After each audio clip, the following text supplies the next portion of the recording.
you so much for hopping on with me. I'm so excited to dive into your story, what you've been through, what you're doing now, what you're passionate about. Can you kind of introduce yourself to the listeners? Just tell us a little bit about yourself.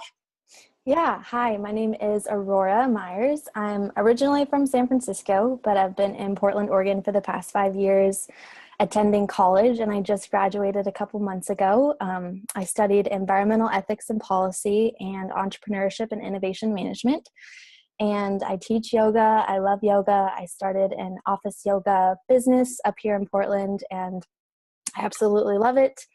And I love golf, and I journal a lot online through Instagram about my experiences with mental health. And I started a brand called I Outfitters on Instagram to talk about mental health and kind of bring more awareness to it and the stigma surrounding mental illness. Awesome. No, and that's so many good things that you do. So when did it all start in terms of the mental health side of things for you? Well, it actually started as a side project in one of my social entrepreneurship classes. And I started this Instagram account because I wanted to create some kind of, actually back it up a little bit. I was working on an ebook for yoga for anxiety, depression, and digestion. Mm-hmm. And I wanted to put it on Kickstarter because I had just designed a Kickstarter for a friend. And I thought, well, it'd be fun to do one of my own. So I thought, what could some of the rewards be for this Kickstarter campaign? And I thought maybe people might be interested in t-shirts. So I thought, yeah, maybe I could come up with some kind of cool mental health saying that I could put on a t-shirt. Mm-hmm. And maybe that could be one of the rewards for the ebook. So I started working on these designs for these t-shirts, and I started an Instagram account for it. And it kind of just blew up overnight on accident, actually. I started this brand called I to stand for In the Darkness I Am, in the Light I Am. And within a couple weeks, I had almost 1,000 followers, and people from all over the world basically just asking me when the Kickstarter was going to launch and if I would ship to all these places all around the world and how they could help out and promote it. And so I realized that people were taking it very seriously. And whereas for me, this is just this Instagram account that I started for these t-shirts that I may or may not be making for this ebook that I may or may not be writing. Yeah. And so I decided to kind of pursue it a little bit more seriously based on the engagement that I was receiving. And I kind of continued along with it, and it became this huge outlet for me where I started journaling more about my experiences with struggling with anxiety and depression, and I connected with a bunch of really amazing young women who have also been through similar experiences and who share their stories online and are very open and vulnerable about those kinds of things. And hosted this campaign that I started called the I Am Not My campaign, where for 14 days there's a different question each day, and we just raise awareness about mental health and ask questions and ask people to participate, and got participants from all over the world, from Canada, from the UK, from Poland, from Thailand. It was really crazy. And so I've just been kind of building this up and just building this community, and it's really turned into something quite bigger than me, and so many more people are involved in it. And I'm really excited to see where it goes and how people want to create it, because for me, this is about getting as many people involved and about other people being the creators of this movement rather than just having one person be behind it and be the vision behind it. So. Mm-hmm. And I love that so much. Girl after my own heart. Yeah, thank you. When did it all start? So how, because it was for school, obviously, but Yeah. when did you kind of start the Instagram, or when did, things start? So it's funny because, I mean, social media has been around forever, but I actually didn't get an Instagram account until last year. I think it was about a year ago, where I started my own personal Instagram account, Aurora Yoga, to record my yoga progress. Mm-hmm. Because I got super sick in Nicaragua. And when I came back, I spent a ton of time just looking at yoga accounts on Instagram. Like, I was stuck in bed all day just looking at these accounts. Mm-hmm. And then that's when I started realizing that people were using, or a select handful of people were using social media for social good and really journaling about their experiences and being really open and vulnerable. And I was reading all these stories of these very empowered women who were sharing their truths with the world. And it's like, wow, that's awesome. I've never experienced that before, and I wanted to be part of that, and I wanted to create on that same kind of level that they were sharing with others. So instead of just posting the regular yoga picture with an inspirational quote, I started kind of branching out a little bit more and sharing some of my personal journey of overcoming all of these different things that I was working on and sharing that with the public. So that was about a year or so ago. And then I started I want to say like 4 or 5 months ago. So it's grown really quickly, really fast. Yeah. So where is I now? Well, I have to check my phone and see, but I think we're almost at 9,000 followers, Wow. which is pretty cool. And I'm kind of in the middle of 8,735. There you I'm go. kind of in the middle of collaborating with a couple different people. Like one of the most amazing women that I met is from the Dominican Republic, and she has a page that she started called Yo Me Amo, which basically is all about female empowerment and pro-diversity and pro-female like positivity and body positivity. Mm-hmm. And she has a huge following because she's kind of like a TV personality over there. So she and I are working together, and we've translated the entire I'm Not My campaign into Spanish, Wow. and she is going to host it on her site. But what's great about that is that I is awesome. It has like 8,000 followers, but her site has about 30,000 followers, Mm-hmm. which is Wow. a lot bigger. So it'll get a lot of exposure to more people, and we can continue the conversation not only in another language, but within a different culture and context. Mm-hmm. Very cool. Yeah. I'm so excited for you. Thank you. Because so I know you kind of mentioned that when you started this, you saw some other women who were doing this and you kind of want to join in, but Mhm. what was it like? How did you actually start to share your story or? I think it was very slow at first. Like, I wasn't completely open right away. And I remember this too. Like, I didn't outrightly say, oh, I have depression or, oh, I have anxiety, because that's not something I had ever even really shared with people I was close to. So to do so online was just kind of a gradual process where I just started sharing kind of moments or experiences where I wasn't feeling too great, or journaling about things I was upset about, or things that kind of really pulled at my heart that I didn't know how to handle. And I think what kind of helped me open up more is that every single time I did something like that and I put myself out there and I was really vulnerable, the responses that I got back, like after I put it out there, I was super nervous. Like, oh my gosh, I can't take that back. Yeah, I could delete it, but what if somebody already saw it? Like, the responses I got back were just so heartfelt and so genuine. Like, oh my gosh, I know exactly how you feel, or thank you so much for sharing this. It's not often that we kind of admit these things to ourselves and to others, that we all struggle with different kinds of things, but a lot of times we hide our pain. And whether that's even, as severe as mental illness, or if it's just you're having a bad day, naturally we tend to kind of close off, and we don't want others to see that side of ourselves that can be really fragile or be really wounded and hurt. And each time I did that, the more love and support and encouragement I got back, the more I realized, like, if I'm helping even just one person by being vulnerable for like 5 seconds, then it's worth it. And I think that's the mentality I have each time I post something that's very personal, because, and I've explained this before too, and I think this makes a lot of sense when I say this out loud,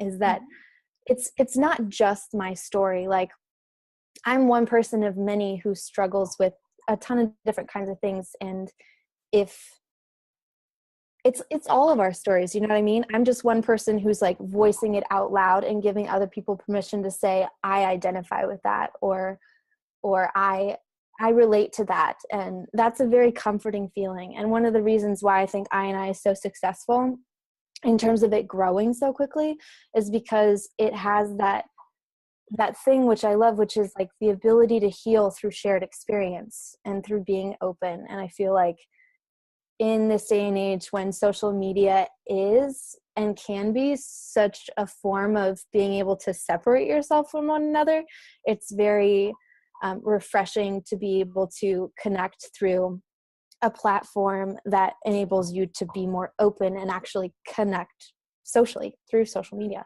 Mm-hmm. No, and there's so much that you said that makes my heart go, because it's something that I hope with the Earth Girl stories is that there's so much that women are going through, and social media so often is a very curated view of people's lives. But then nowadays there are some women that are super amazing and being so open and sharing their story that, like you said, it lets women know that they're not alone and that there's someone else who experiences the same thing, right? And it's very empowering to know that you're not alone going through these things. Yeah, definitely. How's your journey going now in terms of anxiety and mental health and depression? It's still going. I mean, I've struggled with this my whole life, and I think this transition phase of just graduating from college has been a little bit rough because I'm still trying to find myself in that sense of whether or not I stick with the path of, being self-employed or teaching yoga, or finding something with a little bit more financial stability, and also still trying to stay true to myself and also have that space for self-care, because I feel like when I was in school, I was just going. And I did that for my whole life. And I did that in college very intensely. And I did a lot of amazing things and I traveled to a lot of amazing places, but I was also very worn down a lot of the time. Mm-hmm. And I want to make sure that moving forward, I create a lifestyle that allows me to really do what I love and give back to people in a way that's meaningful, but also doesn't take too much out of me, because I feel like that kind of led to a lot of the kind of overwhelmingness of, life, so to speak. Mm-hmm. Yeah, the overwhelmingness of life is very real. Yeah. Yeah. Oh shoot, I was going to ask something that I forget about. What was your lowest moment? Do you have like a particular moment that stands out to you as like, this is hard? Yeah. There was one moment when I was in Nicaragua and I was leading the service learning immersion trip. It was a 3-week long trip.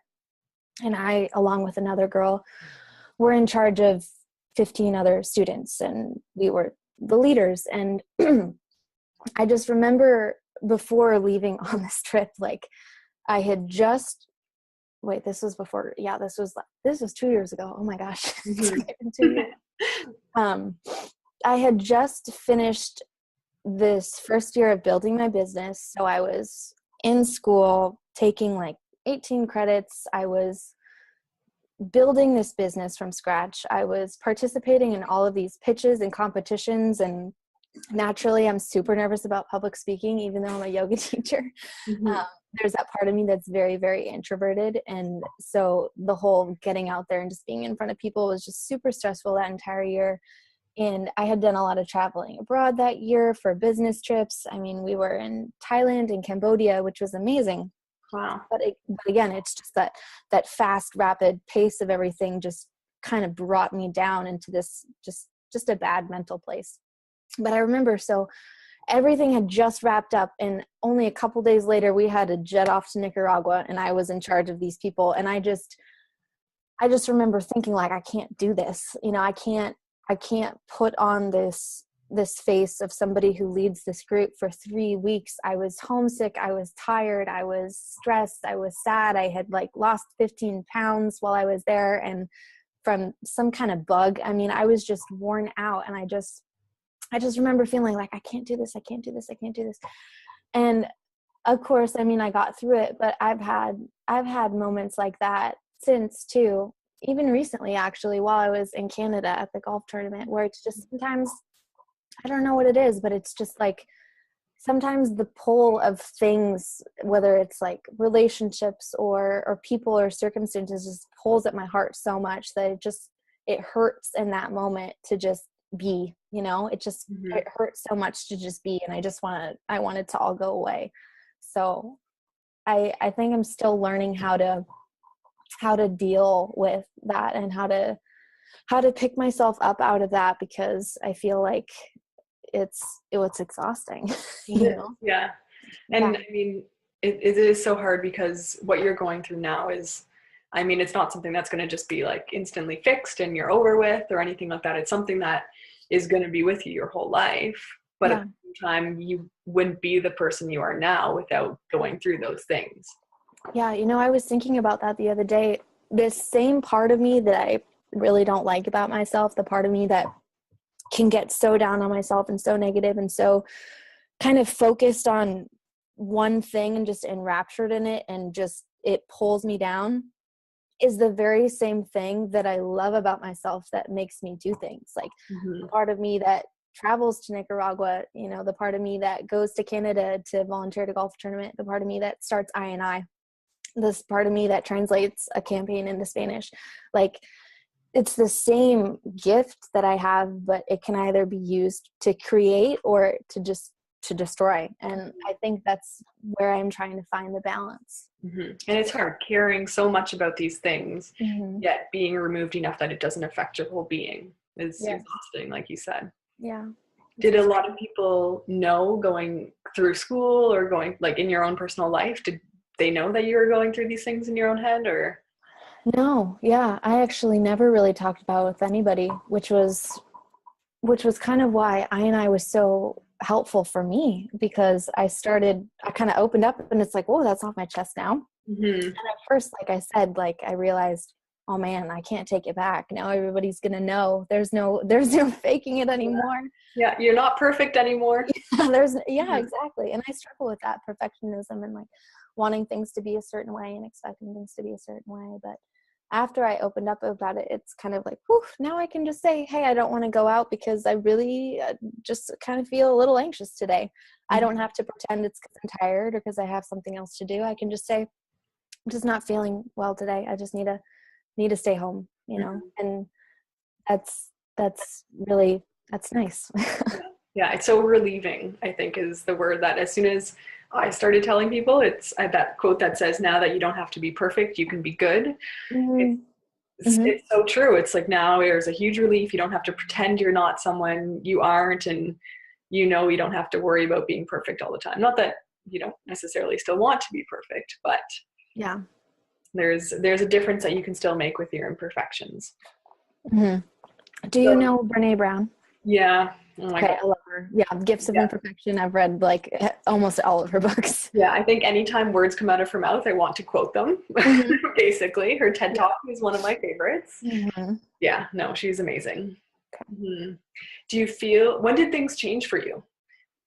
Have things changed for you over time going through this journey, or? I think they've changed a lot when I started I&I about 4 or 5 months ago. Yeah, because after I started that, I had to give my presentation on it in class. And so that was the first time I literally talked, and it wasn't through a screen. It was like in person. Wow. Standing up in front of a group of, 30 people who are my classmates, who are my age too, where there's that dynamic of just being insecure and saying, hi, my name's Aurora, and I've always struggled with these things. And that's okay, because 1 in 4 of us actually do. It's a lot more common than we realize, because nobody really talks about it. And I found that too, just in conversations, I'll bring it up much more easily now. I've just mentioned, oh yeah, I have anxiety, or yeah, I deal with depression, but and this is the brand I started, and it's just kind of more of a conversational thing. And I think that's what I consider kind of like my responsibility as somebody who's created this and somebody who wants to speak up about it, is I want it to be a common thing. I don't want to be applauded for it. As much as I do appreciate when people say, oh, you're so inspiring, and I really appreciate you sharing this, that means the world to me. But at the same time, I want to do this so much so that I don't need to get a pat on the back at the end of the day. I want everybody to be like, oh yeah, whatever. Like, she has it, I have it. It's not a big deal. I want it to be normal, because it is. It's so normal. Yeah. Yeah. And that's the thing. It's like you said 1 in 4, and I didn't know it was actually that high. But how many people actually say it's not 1 in 4 that actually say that they've struggled with these things, right?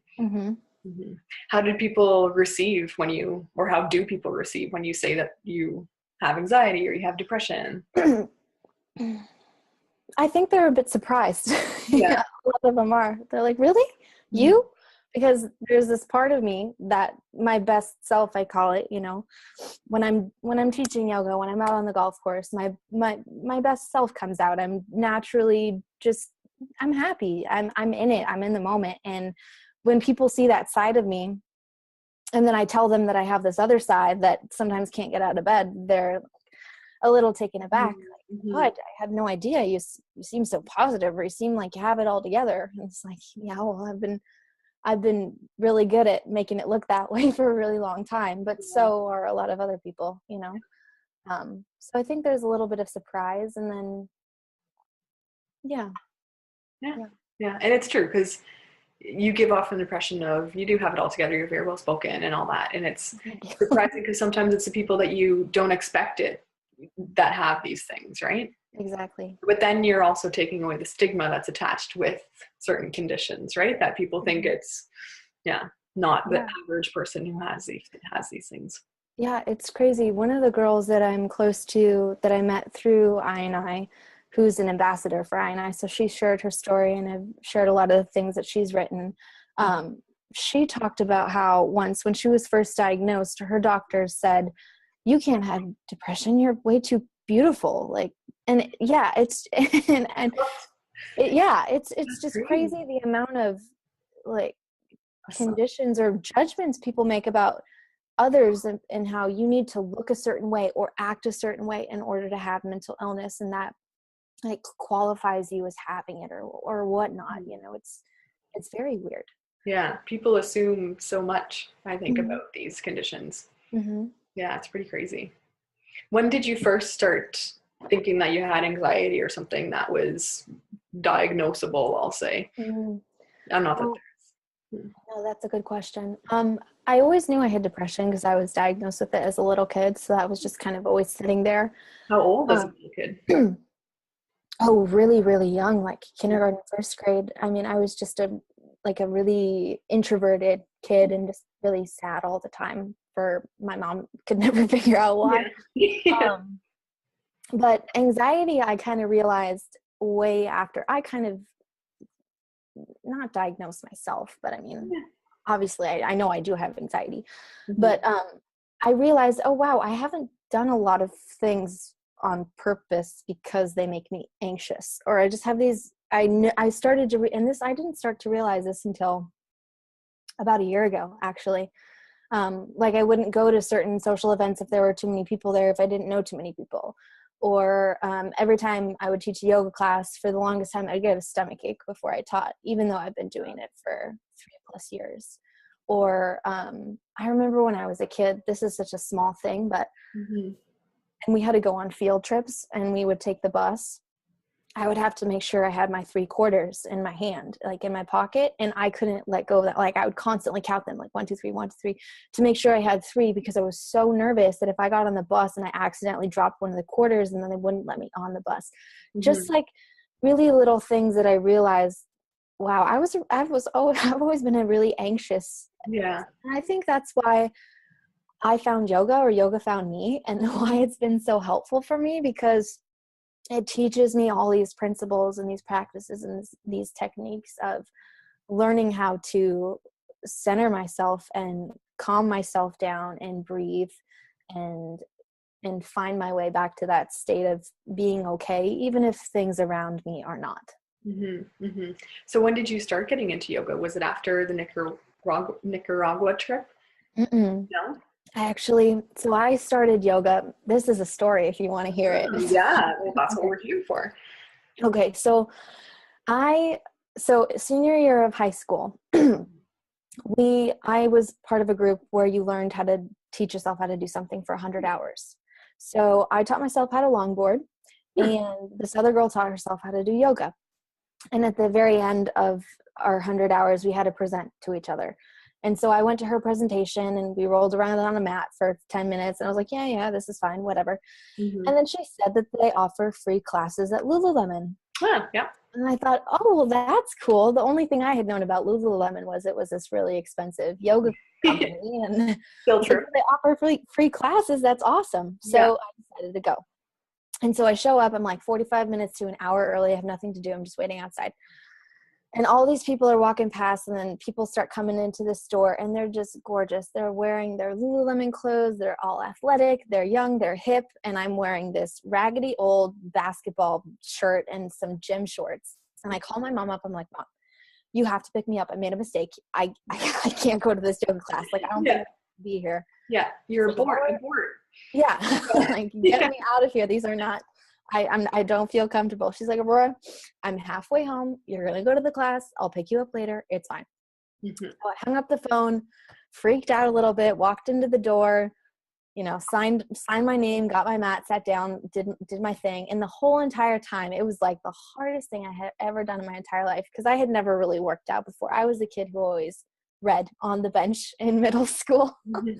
So this was like a workout. And at the very end, I was just drenched in sweat.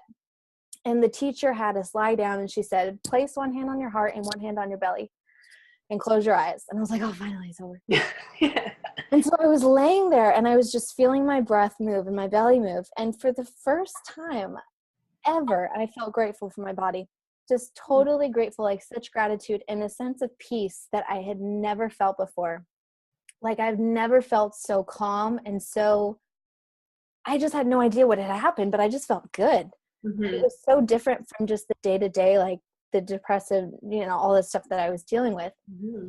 And I walked out of that class, and I'm like, I have to do that again. Like I have to figure out what that was, because it did something to me. It made me feel alive. And so I practiced as many of the poses as I could. And then I wanted to take another class. So Lulu had another free class, and this time it was at a studio. And I went to that studio, and I loved it, and I love that teacher. And then I went back to school. So this was like freshman year of college. Okay. Mm-hmm. So this is like 4 or 5 years ago. And I really wanted to practice yoga, but I couldn't afford it. So I emailed about 30 different yoga studios in San Francisco, and I said, is there any way I can do a work trade position where I clean in exchange for classes? And one studio got back to me, and that was a studio that I took the class at. Martin was the teacher. And he said, yeah, I've never done this before, but we can give it a try. So he wrote down a list of all the things I need to clean. He gave me a key. He said, come on in anytime you want, clean whatever you can, take as many classes as you want, and you'll be our work trade gal. Mm-hmm. And so I spent probably more time cleaning there than I even did taking classes, because I just loved it so much. Wow. And that studio became like my home. And I took class after class after class, and I wanted to learn as much as I could, and I was asking questions, and I was talking to all the teachers. And so because I was going up to school in Portland, I would come up to school in Portland. I had a work trade studio here, do yoga, and then I would go back home in the summers and then take classes and clean at that studio. And then a couple years into it, one day when I was cleaning, Martin was talking to me, and he said, I think I'm going to do a teacher training. And I said, Martin, that's going to be awesome. You're like the best teacher ever. Mm-hmm. He's like, yep. And I'm giving away a partial scholarship and a full scholarship, and I want you to have a full scholarship. Wow. And I just about almost burst into tears at that moment, because I had thought about maybe teaching, but I was way too introverted, and I thought, no, I can't do it. I like yoga. I'll just do it as a student. And when he told me that, it was like, all right, I guess I'm going to be a teacher. Yeah, you couldn't say no to that. Yeah. So I would sit in the back of his classes and write down all the sequences and write down lefts and rights and inhales and exhales and all this stuff. And then that year I taught at university, and I didn't need my certification because it's just college and it's just students. So I don't require that. And so I kind of taught myself how to teach before he did the training with me. And I did that for a year, and then I went back in the summer, did my training with him, and then went back to school and taught again. And then that's when I think I started the Entrepreneur Scholars Program at school, where I started building the Office Yoga PDX business. And so I was teaching at school, and then I was teaching at a bunch of different offices, doing trial classes. And that's my story with yoga. Yeah. Wow. Yeah. That is a great story. So thank you. Yeah. I know it's a little long-winded, so sorry if I went on. No, but there's more to it than just a simple story, right? So yeah. And then you also say you love golf, which is I know. Very different. It's still can I ask, what's your story? Yeah. That's a little bit more simple. Yeah. Okay.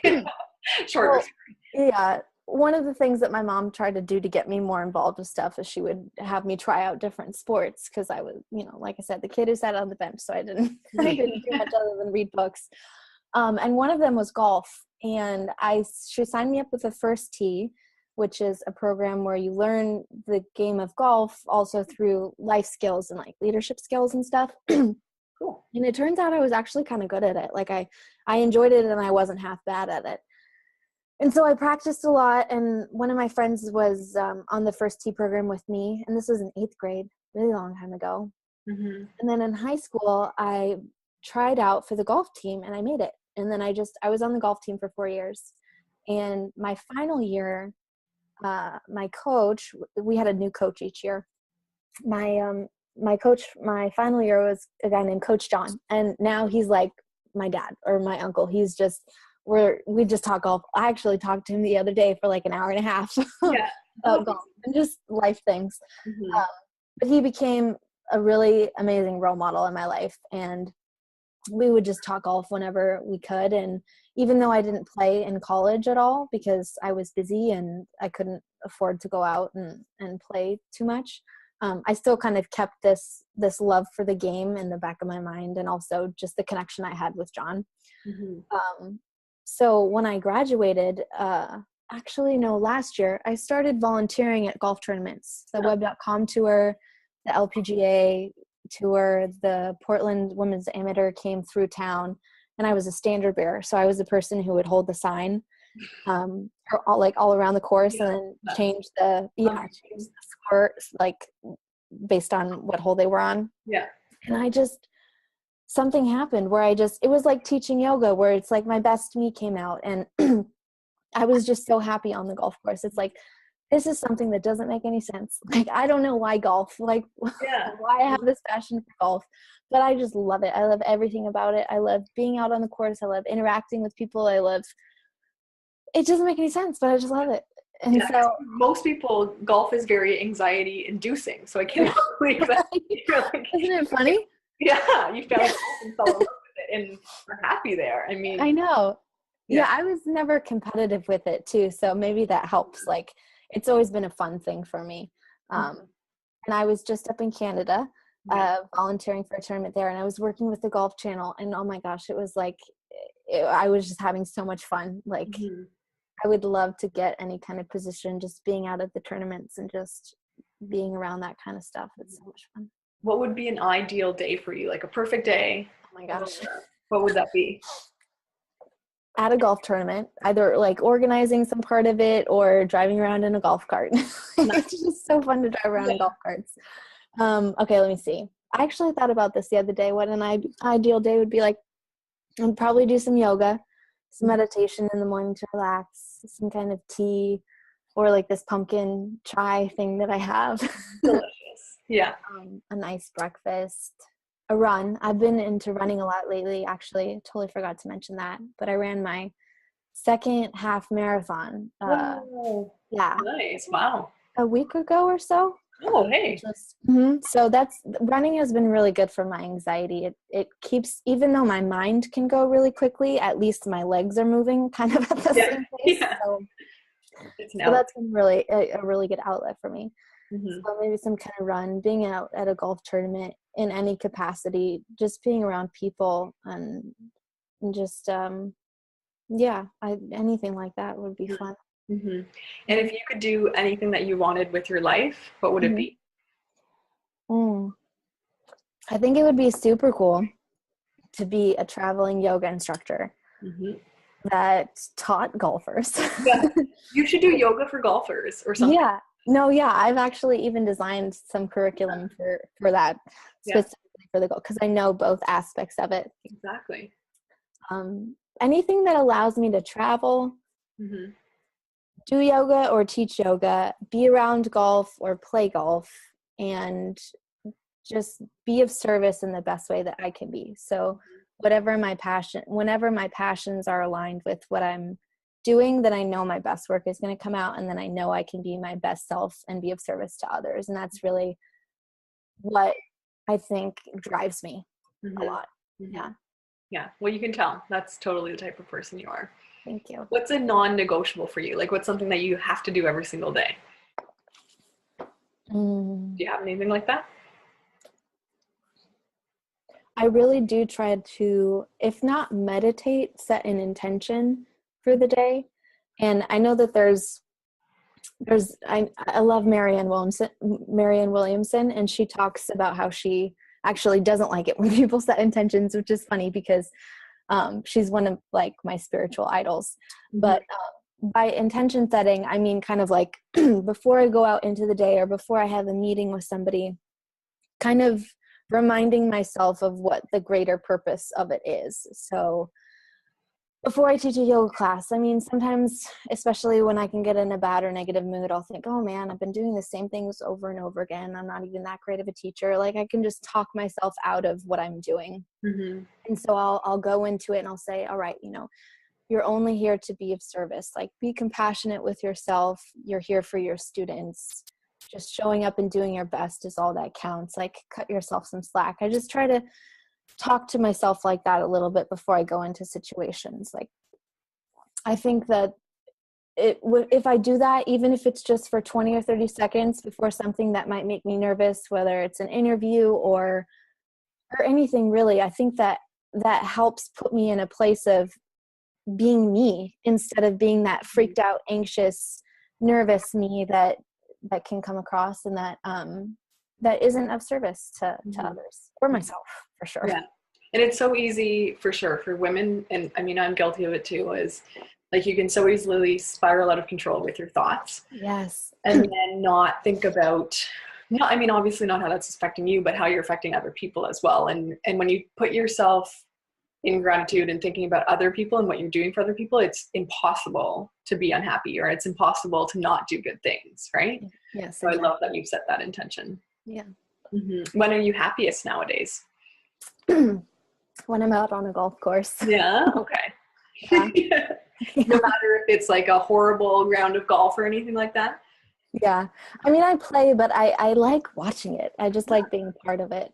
It's just so fun. Or just talking about golf. Yeah. I love, I've met a couple of really amazing people through, I think that's another thing. Like, the yoga community is so tight knit.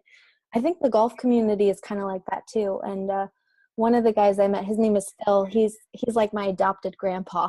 Yeah. Nice. And we worked together at a tournament.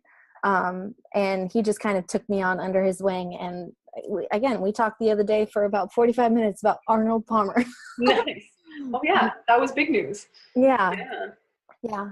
I think just kind of connecting with people about what they're passionate about, what our shared passions are, or kind of brainstorming and creating, I think, with others is what makes me feel really happy. Like, when I'm thinking about how I want to build I or any ideas I have for how I want to bring more people into it, or make people feel like they're a special part of it, or show up for them in a certain way because they've showed up for me. I think it's fun to collaborate and kind of come up with new ways and new ideas to make people feel special. I love doing that. Mm-hmm. Mm-hmm. Yeah. Oh, so good. Is there any one woman or one person or man who's inspired you throughout this, or today or yesterday, or anything like that? Yeah, and there are a bunch. Well, off the top of my head, in terms of sharing this information, because it's public and you can see it on Instagram, there are a couple accounts that I started following from the get-go that really kind of jump-started my journey of being really open and honest with my journey. And that's Heidi Williams is an amazing woman.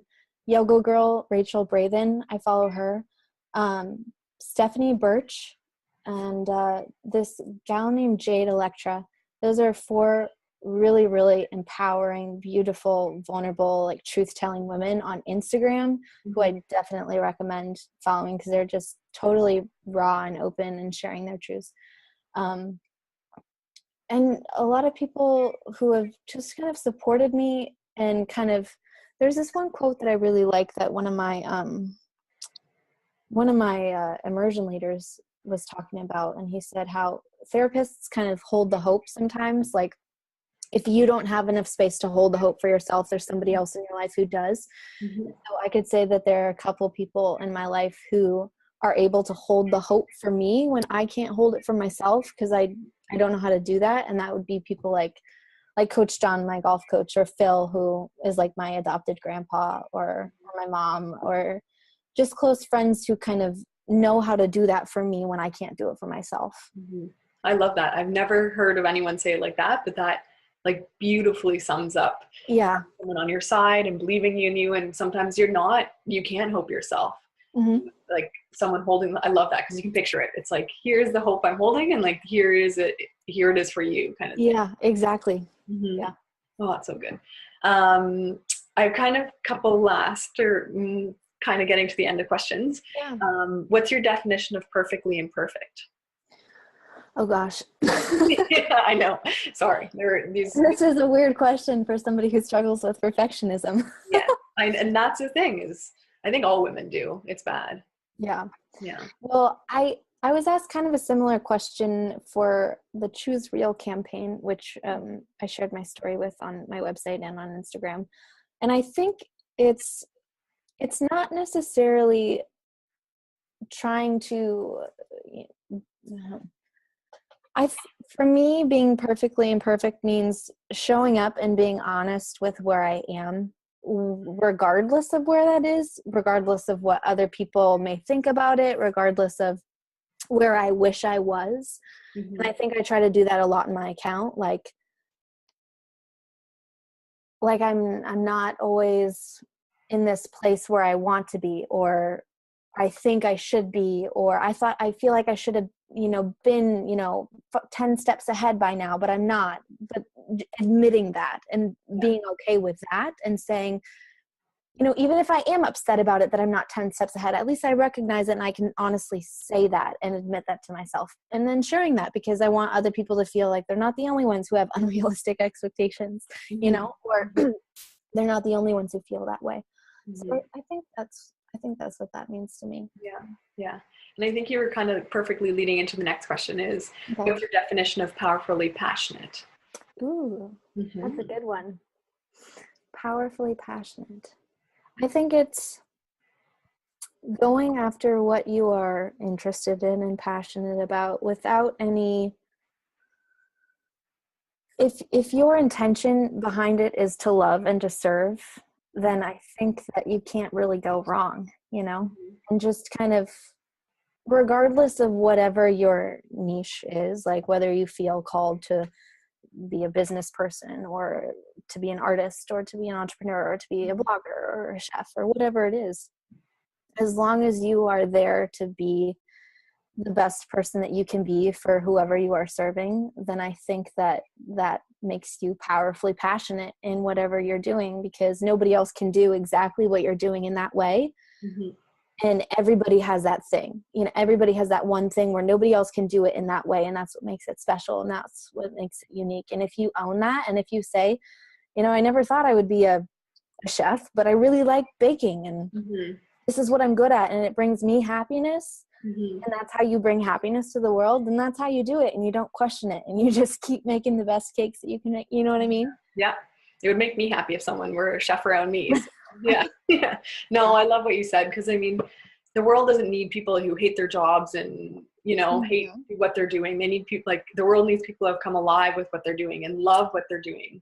Yeah. Because you can see the world of a difference between someone who hates what they're doing and someone who loves it and someone who's passionate about it. And that's kind of what I want all people to do, is to fall in love with what they're doing in their life.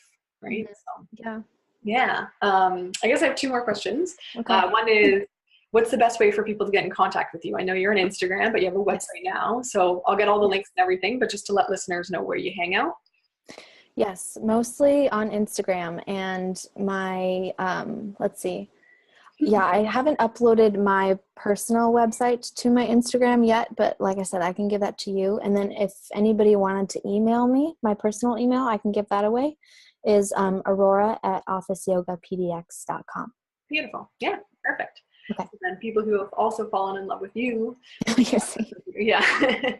Before I ask my last question, I just want to take a second and thank you and acknowledge you for all you're doing.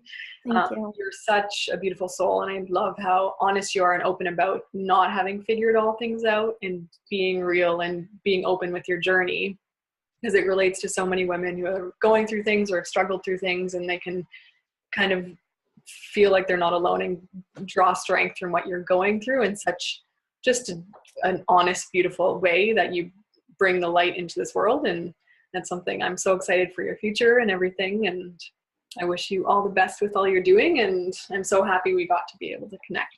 I know. Thank you so much for having me. I really appreciate it. Yeah, you're welcome. The last question I always ask people is, if there's one piece of advice that you would tell Earth Girls or someone who's struggling through something or feeling like they're alone and they don't know what to do, and what would be the thing that they should take away from your story and your journey so far?